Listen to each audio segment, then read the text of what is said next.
বাহলুল ডাক দিয়ে বলে, বাদশা আমি গোরস্থানে থাকি, আপনি রাজপ্রাসাদে থাকেন। আপনার আগে কে বাদশা ছিল? বলে আমার বাবা। তিনি কোথায়? বলে এই গোরস্থানে। এখন কে বাদশা? বলে আমি। বলে আপনার জায়গা এরপরে কোন জায়গা? বলে এই গোরস্থানে। আপনার পরে যে বাদশা? বলে আমার ছেলে। তার জায়গা কোন জায়গা? বলে এই গোরস্থানে। কে বাদশা প্রাসাদ ছেড়ে দিয়ে গোরস্থানে আসা লাগবে আজ অথবা কাল। আমিও জানি বাহলুল আমি পাগল, আমিও জানি গোরস্থানে আমার ঠিকানা, তবে আমি আগেই চলে আসছি। আপনি পাগল বিদায় এখনো রাজপ্রাসাদে পড়ে আছেন। একবার জোরে বলা যাবে কি আল্লাহু আকবার? বাহলুল যদিও গোরস্থানে থাকতেন কিন্তু 24 ঘন্টা আল্লাহর ইবাদতে কাটিয়ে দিতেন। আহা, সেই দিন কত চমৎকার ছিল। বাহলুল ডাক ডাকে, বাচ্চারে তোমরা ভাবো আমি পাগল, কিন্তু তোমরা এখনো রাজপ্রাসাদে। আমি জানি এখানে আমার জায়গা, অতএব এখানে আমি আগেই চলে আসছি।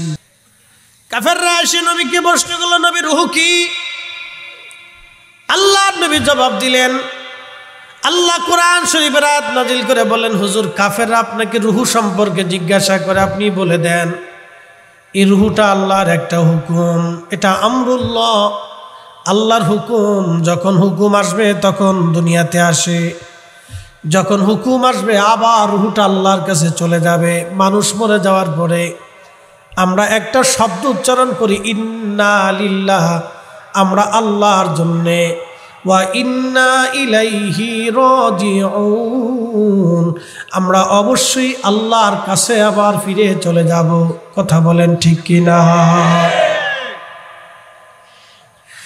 এসেছি আল্লাহর কাছে, আবার চলে যাব আমরা আল্লাহর কাছে।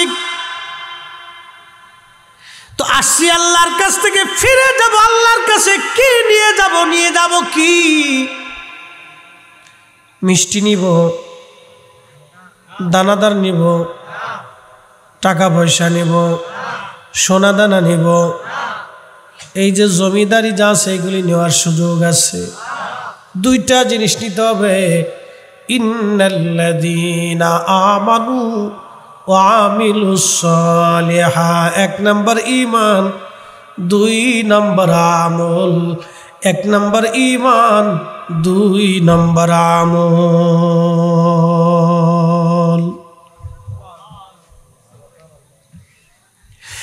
1 নম্বর ঈমান, 2 নম্বর আমল। দুইটা জিনিস আমাদেরকে আল্লাহর কাছে নিয়ে যেতে হবে। পরমানন্দপুরবাসী ও মা বোনেরা, কথাগুলি শুনে যাবেন। চলে যেতেই হবে, থাকার আর কোনো সুযোগ নেই। আল্লাহ বলেন, কুল, হুজুর উম্মতকে বলে দেন, ইন্নাল মাউতাল্লাযী তাফিরুনা মিনহু ফাইন্নাহু মুলাকীকুম। যারা মানুষের টাকা মেরে দিল, অন্যায়ভাবে জমিন নিয়ে গেল, যারা টাকা মেরে দিল, অন্যায়ভাবে জমিন নিয়ে নিল, অন্যায়ভাবে গরিবের হক যারা মেরে খেলো, তারা একটা টাকাও কবরে নিয়ে যেতে পারবে না। কথা বলেন ঠিক কিনা? জিন্দিগি বৃথা, জিন্দিগি বৃথা। তারা বুঝে কিন্তু বুঝেও না বুঝার বান্দরে কোনো লাভ নাই। আল্লাহর কোরআন বলতেছে, হুজুর উম্মতকে বলে দেন, মৃত্যু থেকে তারা পালানোর চেষ্টা করে। কালকে রাত্রিবেলা গাড়ি পার হওয়ার সময় পাগলরে হরেন মারার পরে পাগল চলে সরে চলে যায়। পাগলেরও মরণের ভয় আছে। বাবাজি মনোযোগ দিবেন, পাগলও বাঁচার জন্য চেষ্টা করে। আল্লাহ বলেন, হাবিব বান্দারে জানান, মৃত্যু থেকে তারা পালায়, পালানোর কোনো রাস্তা নাই। ফাইন্নাহু মুলাকীকুম, এই মরণ তার সাথে মুলাকাত করবে, এই মরণ তার সাথে মুলাকাত করবে, এই মরণ তার সাথে মুলাকাত করবে।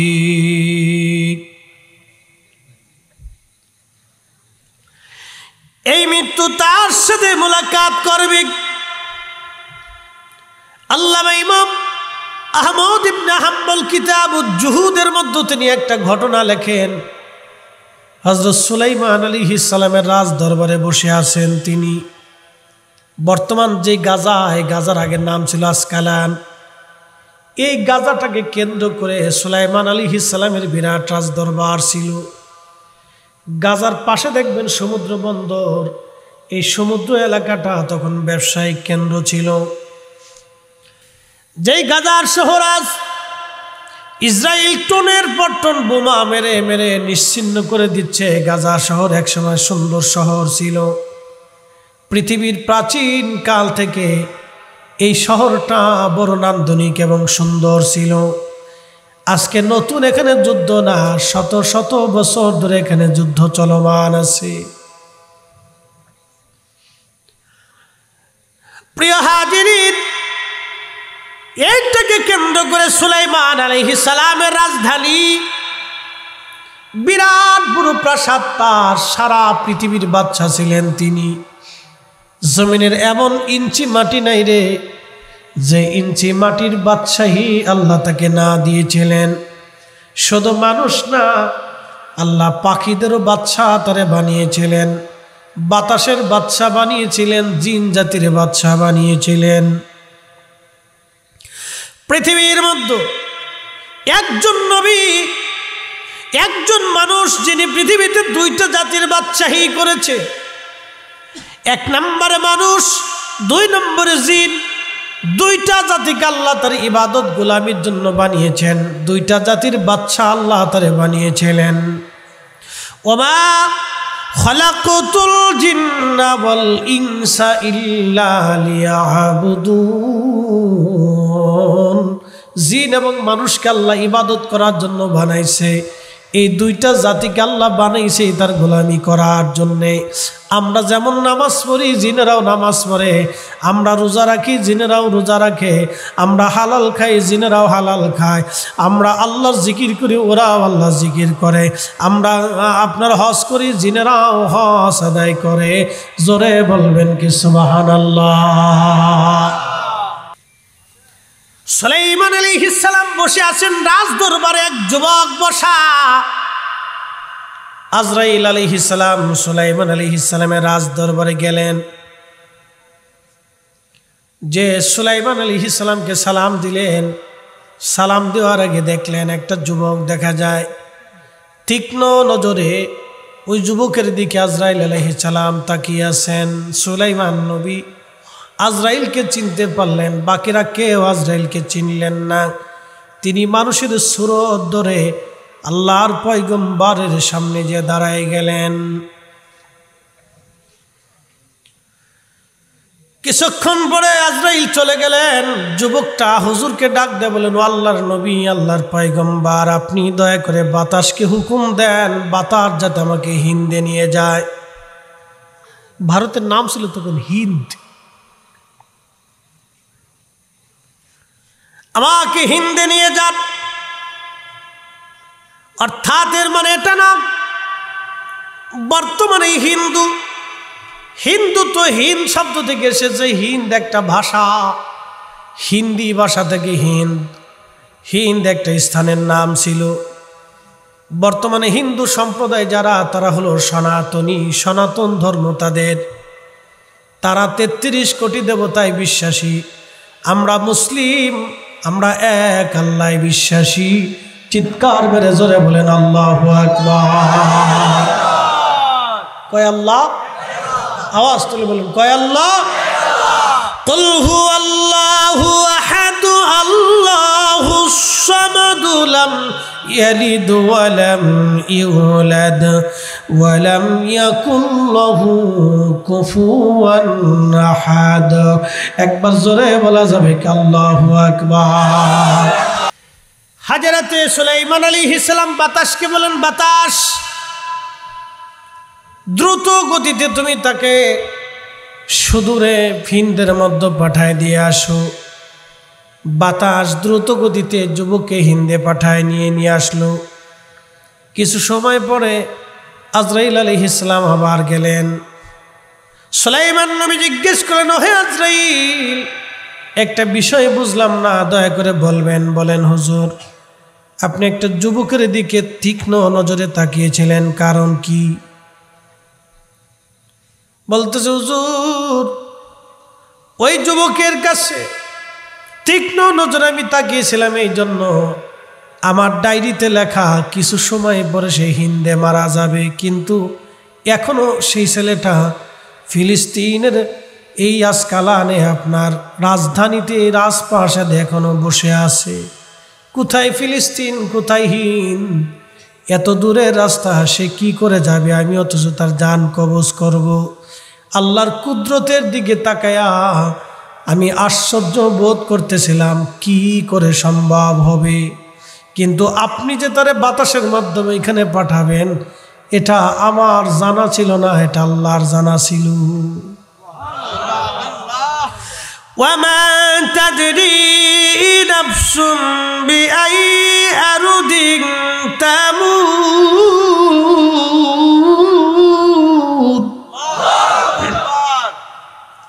আল্লাহ বলেন, বান্দা কোথায়, কোন হালতে, কোন অবস্থায়, কখন, কোন সময় মারা যাবে আল্লাহ ছাড়া কেউ জানে না, আল্লাহ ছাড়া কেউ জানে না, আল্লাহ ছাড়া কেউ জানে না।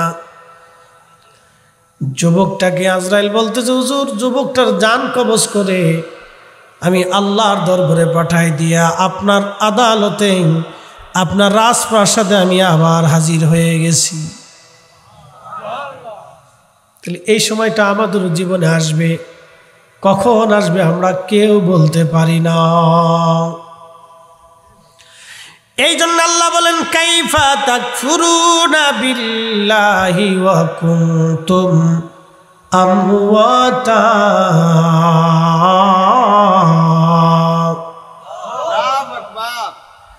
কি করে তোমরা আল্লাহকে অস্বীকার করো, অথচ তোমরা নির্জীব জীবনহীন ছিলে, আমি আল্লাহ তোমাকে জীবন দিলাম।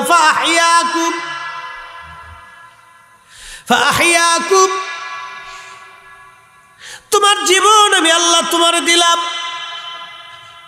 হায়াত দিলাম, জিন্দেগি দিলাম, বাতাস দিলাম, পানি দিলাম, শস্য দিলাম, বৃষ্টি দিলাম, সব কিছু তোমাকে দিলাম। হে বান্দা, কি করে তুমি আমি আল্লাহকে অস্বীকার করো? আমরা আল্লাহকে অস্বীকার করতে কোনো মুহূর্তেই পারবো না। কথা বলেন ঠিক কিনা? হাজিরিন, কথাগুলি ভালো করে শুনে যাবেন। হাজরাতে সুলাইমান আলাইহিস সালাতুস সালাম বিরাট বড় রাজ দরবার, তিনার চোখের সামনে যুবক মারা গেল। বলেন, সুলাইমান এত বড় বাদশা ছিলেন, তিনিও দুনিয়াতে থাকতে পারেন নাই। আল্লাহ তাকেও বিদায় দিয়ে নিয়ে চলে গেলেন, তিনিও দুনিয়াতে থাকতে পারেন নাই। ওনার মৃত্যুটা কেমন করে হলো? বাইতুল আকসা মসজিদ উনি বানাইতেছিলেন, পরম আদর করে সুন্দর করে পৃথিবীর দামি দামি পাথর দিয়ে বানাইতেছিলেন। জিনদেরকে দিয়ে উনি দামি দামি পাথর সমুদ্রের গভীর থেকে আনাচ্ছিলেন।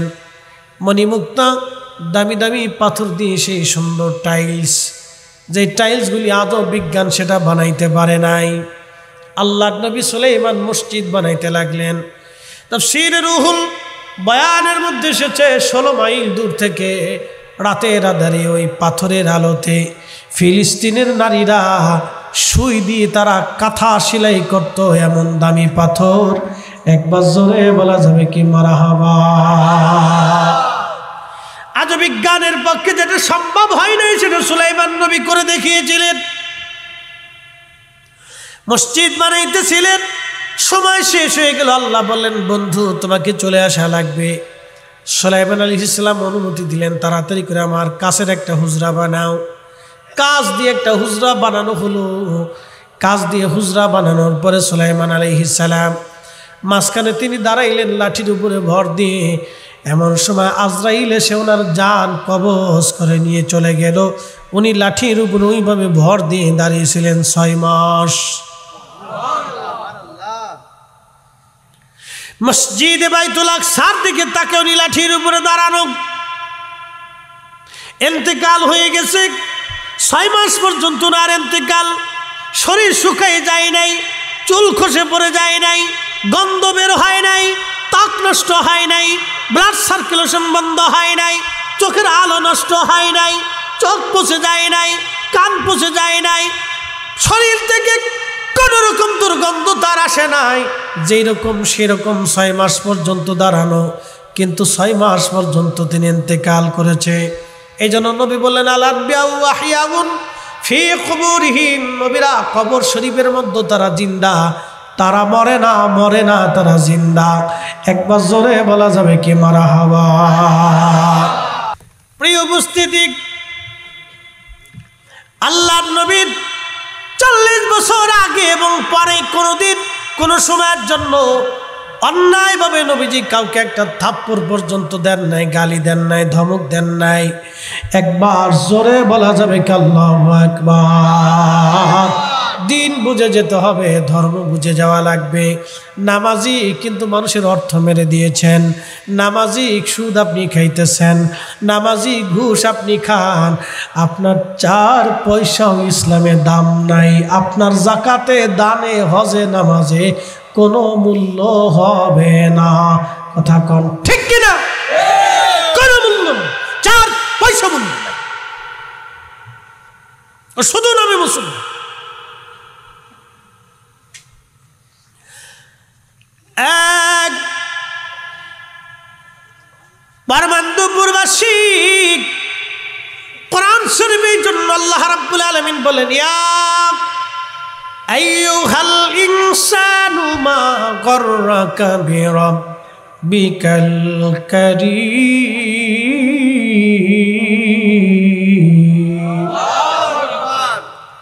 হে মানুষ, কিসে তোমাকে আল্লাহ থেকে জুদা করে দিল?